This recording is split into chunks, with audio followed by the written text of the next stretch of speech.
Okay, so we're going to start the section applying vectors in a plane.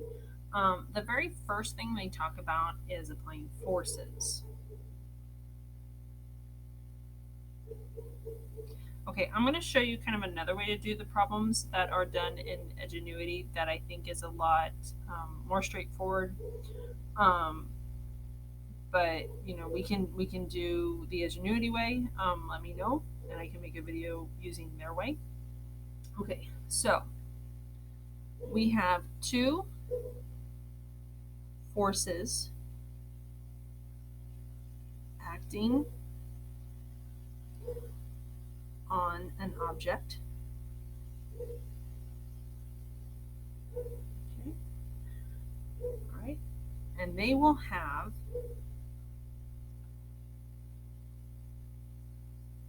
a resultant force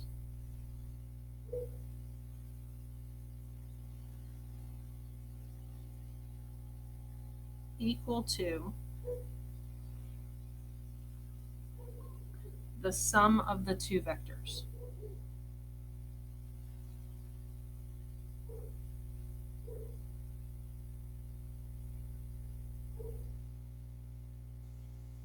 Okay.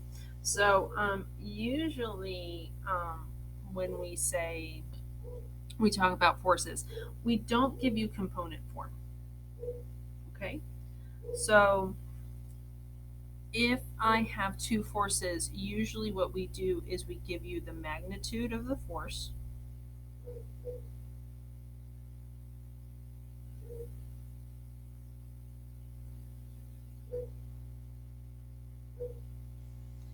and the angle at which they are acting.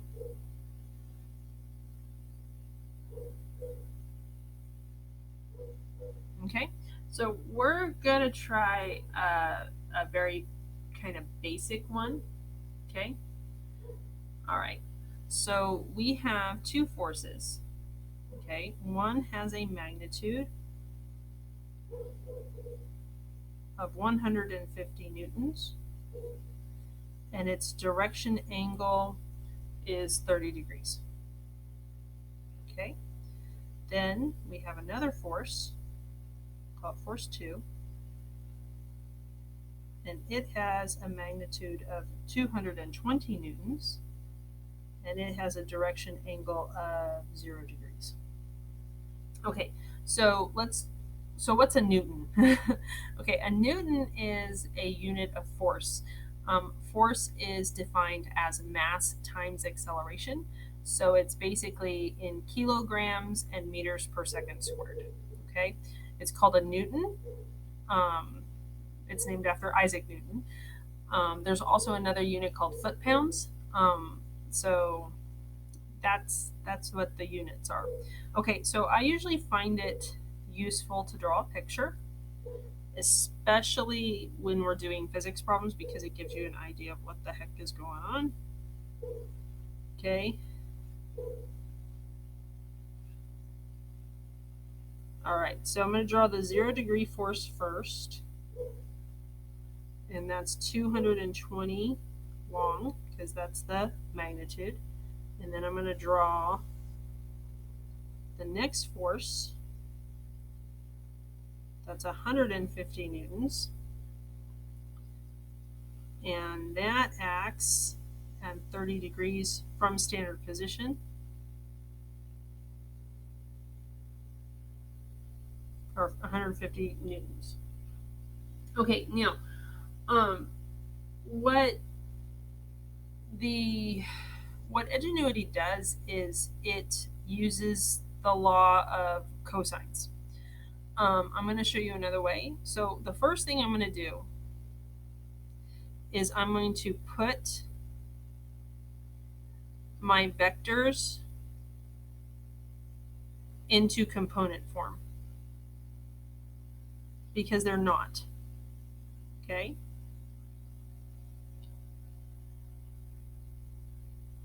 All right, and for that, we're going to use the formula magnitude cosine theta, magnitude sine theta. okay? And to find the resultant force,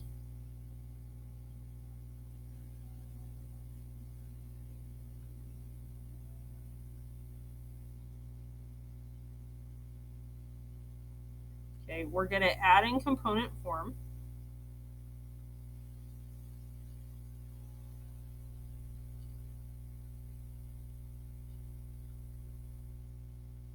Okay, and then we're going to find magnitude and direction angle.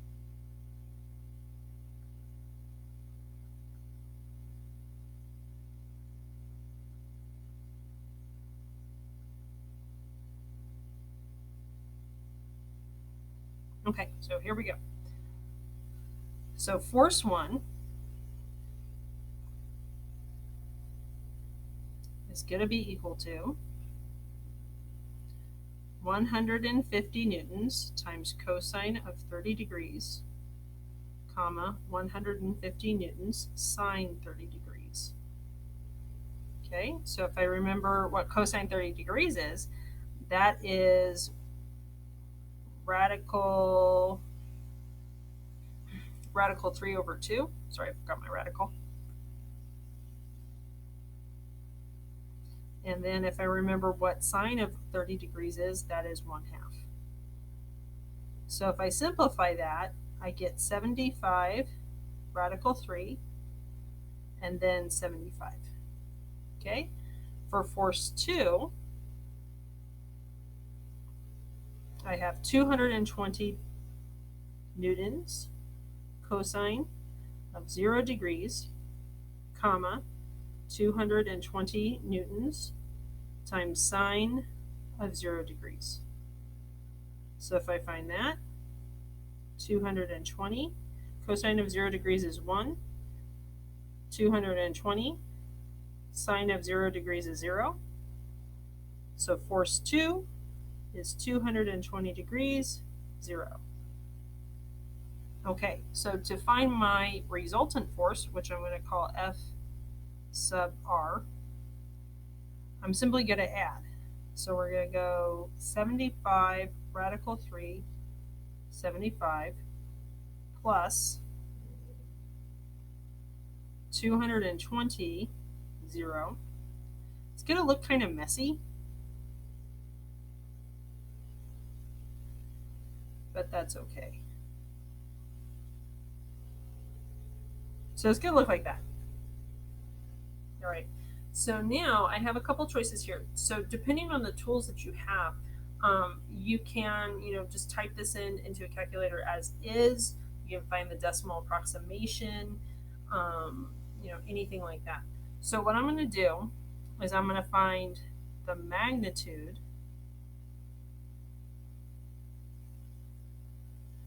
of F sub R, and I'm going to use the formula for that.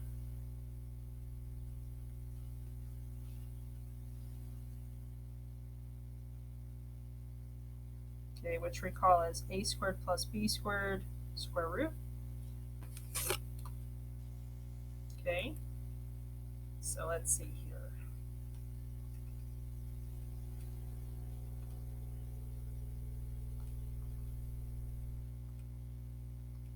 Okay, so if I square that, again, it's going to look kind of messy.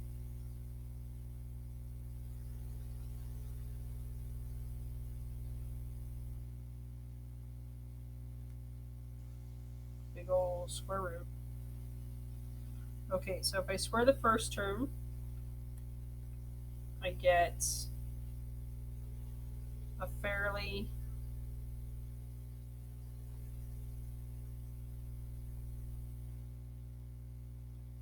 big decimal, like that. And then let's square the 220. I get a fairly large number like this. Okay. Again, we're going to add and take the square root. Okay, you can do this on Desmos using the scientific calculator function, or you can just use a standalone calculator, whatever you find easier. And we're going to take the square root.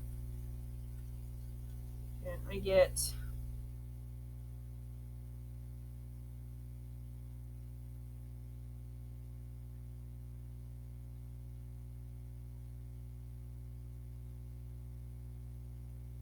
oops, I think I typed in something wrong. Hang on.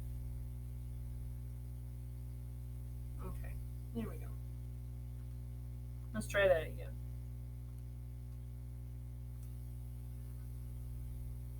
Oh, that's what I did. It's always fun when the teacher makes a calculator error.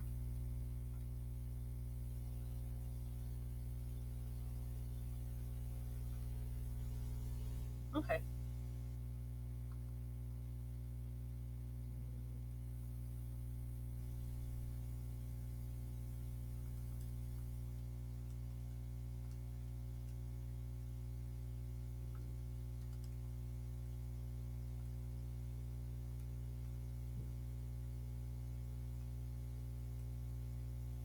Okay, and I got 413. Uh-oh. You know what I did? Do you see my error? I see it. It's right here. So let's fix that. Some erasing. We're going to keep that error in the film.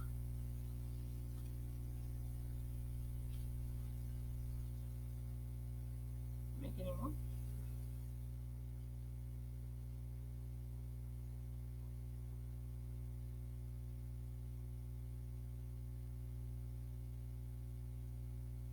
I always liked it when my teachers made mistakes. It made me feel good. You can just fast forward through that bit. Okay, there we go. So take the square root of that. There we go. That makes more sense. Okay, so there's the magnitude of your resultant force. Now we need to find the angle.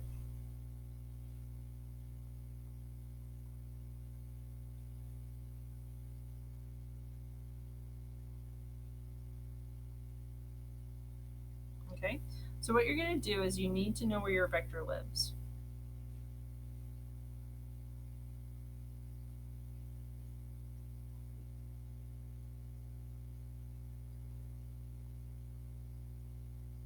Okay, so by looking at it, my A is a positive value, and so is my B. So that means this angle lives in quadrant 1.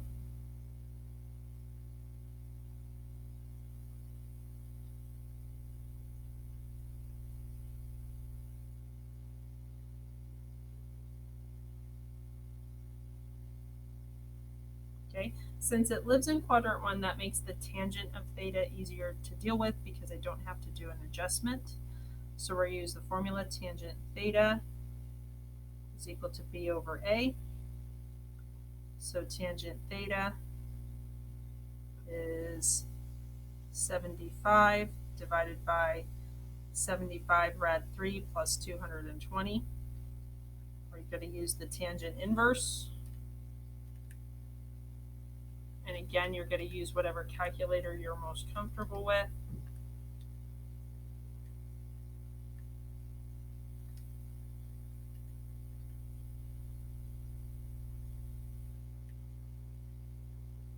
Okay, and we get 12.1 degrees, which is in the first quadrant, so we're good to go. So we have an answer of our direction angle, 12.1. We have a resultant force of 357.85 newtons. Okay, that is the way that I would do it if you can. I find it easier than using law of cosines. Takes a bit, but I think it's a little bit less confusing. Okay, so sorry for the error. And the next video we'll do another one. Okay.